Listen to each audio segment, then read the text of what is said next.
Presidente del Comité Empresarial Ecuatoriano, bienvenido a Contacto Directo, buenos días. Muchas gracias por la invitación, buenos días. Sobre el anuncio del presidente, la propuesta de incrementar el impuesto a la herencia del 35 al 77.5% a partir de los $35.000 aproximadamente.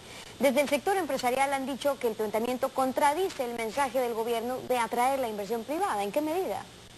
Bueno, en varias. Me gustaría explicar la ley, pero una de ellas, solo pongo un ejemplo, si mañana viene un inversor, invierte aquí en una empresa, hace su residencia fiscal en el Ecuador, invierte $10 millones de su patrimonio, desafortunadamente muere a los pocos días, pues imagínese usted lo que va a tener que pagar de impuestos. Eso lo va a hacer considerar si viene a poner ese capital y establecerse aquí en el país o en otros países. Solo a manera de un ejemplo. Pero lo importante de esto, Estefi, es que la gente entienda que esta ley tiene, digamos, 3 impuestos básicamente, y los motivos de la ley es la redistribución de la riqueza y la democratización de la propiedad. Palabras que suenan bonito y que venden bien. ¿Cuáles son los ejes de esta ley? Uno, el impuesto a la plusvalía, que ya está definido, que va a ser del 75%, digamos, en el proyecto de ley, falta que se apruebe, para las transacciones que superen los 12 salarios básicos unificados, 0% para lo que sea menor de 12 salarios básicos unificados, 2/3 partes de esa plusvalía se queda en el municipio, 1/3 parte va para el presupuesto nacional, al gobierno central, y gravan los bienes inmuebles adquiridos después de la ley. Es decir, que no es solamente quien es sujeto de captación, me refiero, no solo los GATS, los municipios, sino también una parte al Estado central. Una tercera parte. Luego, el segundo eje de los impuestos es el impuesto sobre las herencias. Ya es pública la tabla que va, pues, ese impuesto desde el 2.5, 2.5 la primera vez que se graba, hasta el 77.5 cuando hay 2.400 salarios básicos unificados en adelante. Y ese descuento, ese impuesto llevaría un descuento del 5% al 1% si es pagado después del primer mes hasta el quinto mes que, digamos, esté en vigencia ese pago a través de esta herencia. Y el tercer bloque de impuestos que contempla esta ley es a fideicomisos y a inversiones en el extranjero. Y aquí quedan exentos de eso el Estado, por supuesto, las empresas públicas, los estados extranjeros, las donaciones hechas por el Estado o por el Instituto Ecuatoriano de la Seguridad Social, por ejemplo, para el tema de becas, etcétera. Esos exentos. Quedan exentos las empresas mixtas en la parte pública, y en la parte privada los aportes a las sociedades, los bienes muebles, los libros, el autoconsumo y las donaciones por desastres naturales.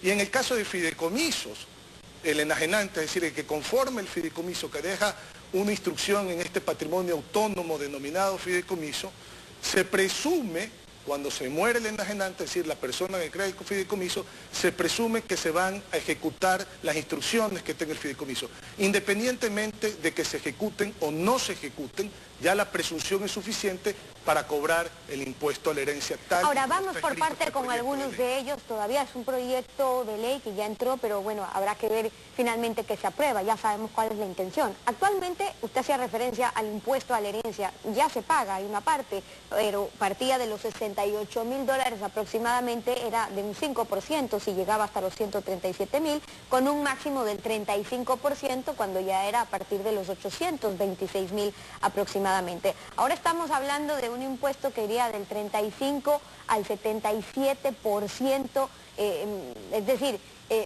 el máximo incluso sobrepasaría el 55% que se paga en Japón o en Francia, o el 45%, o en Estados Unidos el 40%. ¿Cuál es la tendencia en el mundo sobre cómo se maneja cómo se va manejando este impuesto a la herencia? ¿Por qué se considera que antes de heredar ya esa persona en vida ha contribuido, y con una buena parte, al Estado, dependiendo del caso?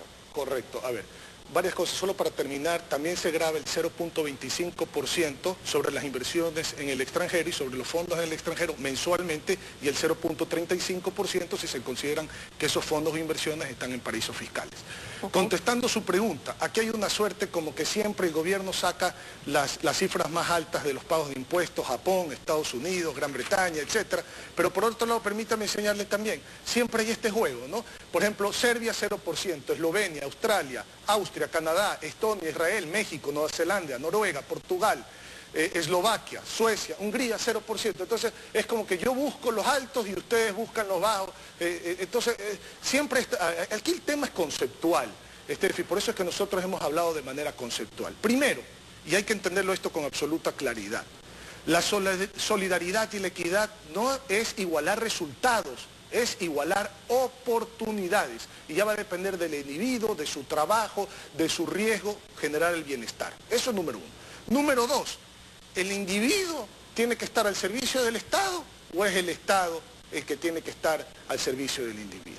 Eso tenemos que también trabajarlo de manera conceptual. Tres, el derecho a la herencia, a la sucesión, es un derecho de la familia. El padre, la madre, los hijos trabajan en conjunto en este núcleo familiar, pueden empezar un emprendimiento, crecen dentro de ese emprendimiento, con ese dinero educan a su familia y el excedente, que es lo que queda como resultado de un patrimonio que ya ha pagado impuestos a lo largo de su vida, grava con otro impuesto. Actualmente hasta con el 35%, con la nueva ley hasta el 77.5%. Es decir, heredamos como hijos al Estado. Ahora, en sobre una forma eso, desproporcionada. justamente, escuchemos lo que ha dicho también el presidente de la República y sus argumentos. Hemos dicho que se va a tasar las herencias de los 100 salarios básicos. El salario básico actualmente es $354. Es decir, si alguien recibe $35.400 de herencia, ¿cuánto paga? Cero. Pero la familia de clase media tiene $70.000 una casa y tiene 2 hijos, van a pagar impuestos. El impuesto no es sobre el valor del inmueble, sino lo que recibe cada hijo. 70.000 dividido para 2 es $35.000, pagan cero. Uno de los objetivos de esto es que en lugar, si se tiene $200 millones, y aquí hubo una herencia de $240 millones, si $200 millones, en vez de darle a una persona que ahí sí tendría que pagar bastante impuesto, le den a 200 personas y se distribuye la riqueza. Esos son los objetivos de esto, compañeros. Además, por si acaso, una de cada 3.000 personas por año recibe una herencia mayor a 35.400. Una de cada 3.000 personas. Entonces, ¿de qué pobres me están hablando? ¿De qué clase media? Sobre esa última parte de la clase media, los más pobres, que son muy pocos realmente los afectados, dos preguntas. Y la primera, ¿serían pocos realmente los que se verían afectados con un impuesto de este tipo que ya iría desde los $35.000 aproximadamente? No son, yo no estoy hablando si son pocos o muchos, todos van a estar afectados mayormente lo que estaban afectados anteriormente. No estamos hablando de grandes concentraciones o de medianas concentraciones de dinero. El tema, Estefi, querido, es que si esto, como se acaba de explicar ahorita, no tiene un efecto recaudatorio per se para el Estado, es decir, que no es significativa la recaudación por el Estado, asumiendo los que van a tener que pagar altos montos. Entonces, si no tiene esa significación para el Estado, ese ingreso del Estado, ¿por qué se afectan a esas familias que para ellos sí genera un impacto importante? No así para el Estado una recaudación importante para poder redistribuir. Entonces volvemos al mismo concepto. Es tratar de fijar un impuesto de manera desproporcionada que no va a tener. ¿Pero usted cree que realmente en la recaudación no tributaria. hay un fin recaudatorio en este sentido? Es decir, el Estado ya siendo parte de las herencias.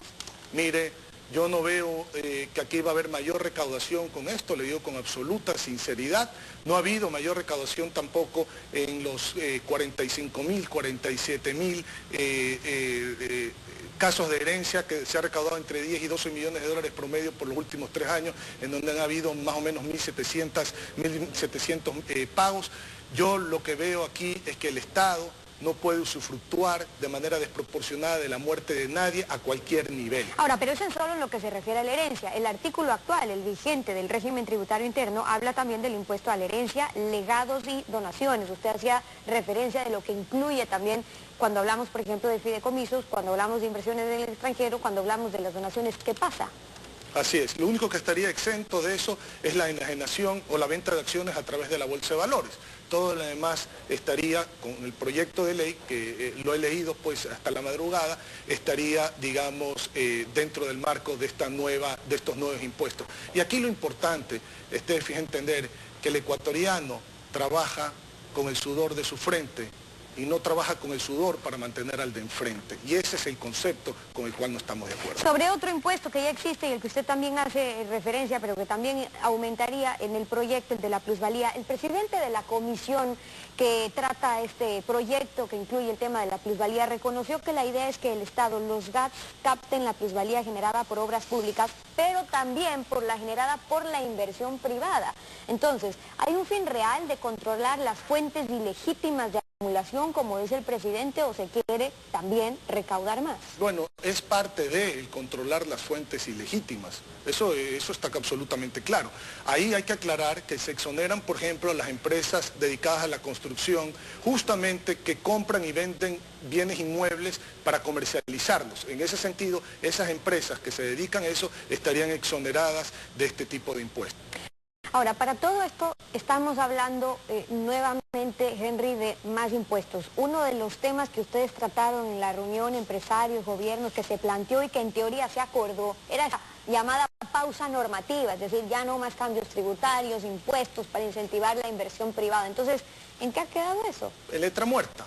Sin embargo, vuelvo y le repito, hemos conformado comisiones para el diálogo público-privado, se ha conformado inclusive una mesa tributaria, vamos a dialogar las veces que sean necesarias y el tiempo que sea necesario con el gobierno. No estamos de acuerdo con esto, lo hemos dicho con absoluta claridad.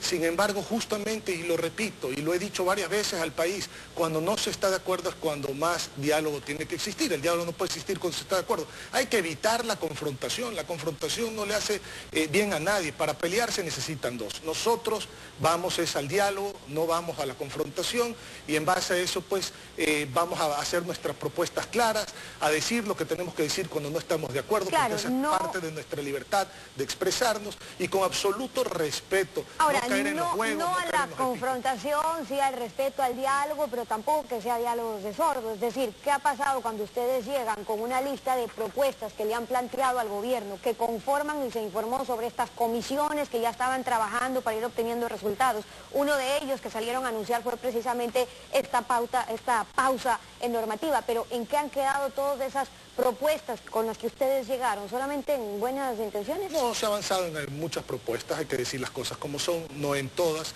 Esta pues es una de ellas en las que estamos diametralmente opuestos, pero sí se ha avanzado, no voy a ser mal hablado, aquí se ha avanzado bastante, han habido múltiples reuniones, y como le digo, Steffi, nosotros lo que hacemos es presentar al gobierno como dirigentes gremiales, como puente entre las empresas, las necesidades de la empresa y la política pública, al gobierno, el pensamiento del sector empresarial. Eso es lo que representamos, eso es lo que vamos a seguir haciendo, profundizar el diálogo, evitar la confrontación y dejar bien claras nuestras posiciones. Y depende del gobierno ejecutivo ejecutar y del poder legislativo legislar. Nosotros no somos los que obtenemos los resultados después del debate, porque no somos ni los que ejecutamos ni los que legislamos. Y ahora solamente ponemos las propuestas sobre la mesa. Sobre las sobretasas, también el sector empresarial le ha pedido al gobierno revisar unas 1000 subpartidas que están grabadas. Sobre eso conversaremos en otra ocasión. Por ahora, gracias a Henry Kronfeld, presidente del Comité Empresarial, por habernos acompañado. 7:34, con ustedes. Nos vamos a una pausa. Al volver estará Jenny Lara, hermana de Galo Lara. Vamos a hablar de la situación del ex asambleísta en la cárcel de Tungurahua. 16 días de huelga de hambre en protesta por malos tratos. Regresamos. Quédese en nuestra sintonía.